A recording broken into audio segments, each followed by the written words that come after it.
But confidence only comes when you start to take action. That's why imperfect action, which all action is going to be imperfect, it's always going to be lacking something. That's why you keep working at it to get it better. But it's only when you take action that you start to feel more confident, that you start to see your courage, and that you start to believe in your bones that you can do it. And then you get committed, right? I think C is my letter for today. So it's courage, it's building confidence, and it's getting committed. That's what it's truly about. And the more, like, once you do one, the other one follows, and then the other, and then the more committed you are, then you have courage to take the next step. And then you feel more confident in that next step. You feel committed to getting better, and so on, and so on, and so on. Right. And then I'm going to add the fourth C in there, which is communication.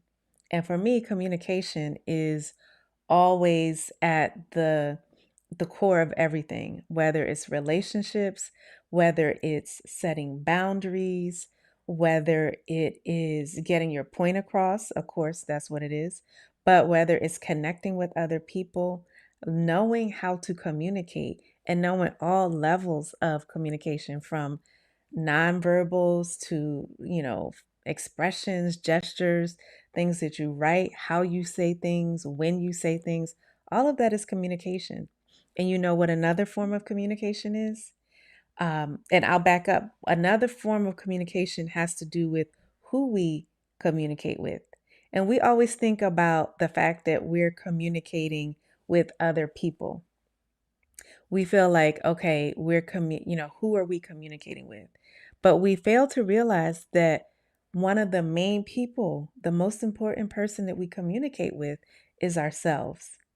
We communicate with ourselves. We communicate to ourselves how we feel about ourselves, how we value ourselves, how much we are committed to ourselves, whether or not we're going to show up for ourselves, right? We communicate all of those things primarily through action in the action that we take.